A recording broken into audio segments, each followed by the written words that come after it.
Hey guys, the guys at Winterfest just wanted me to share a few spiritual disciplines that have been important to me, and so I wanted to share some that maybe you've not heard of all the time, but they've been significant in my life over the last few years. One is the principle of Sabbath.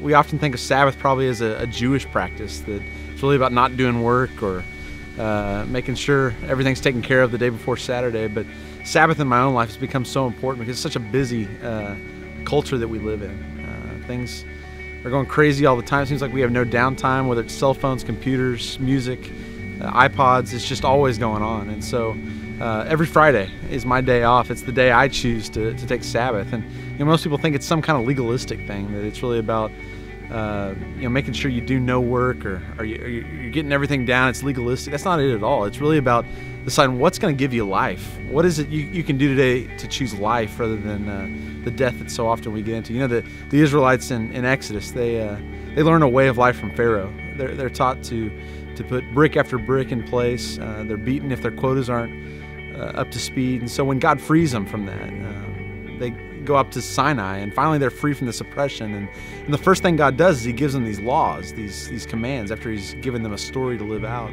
the story of freedom. And so he basically is saying, okay, you were taught to live like animals in Egypt. You were taught to do all these different things, but when you enter into my world, when you enter into the good news of God, the call is to rest. It's what God does on the seventh day of creation. It's what the Israelites are commanded to do each week, and it's to remind them that they're people. And in the end, Sabbath is really about being reminded that it's not us who's in control of the world.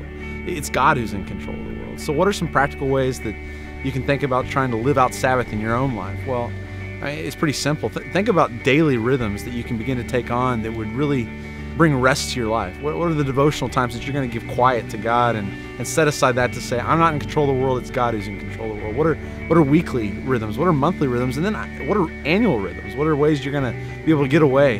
And for some of you, church might be that opportunity. For others of you, you may need to set aside time in your day just to lift up a prayer to God. But really, this practice is just about remembering that it's not about us. It's really about God and His activity in the world. And Sabbath has reminded me that I don't run things, and that things are going to go on just fine without me, and He's a God who's good enough to handle things even without us.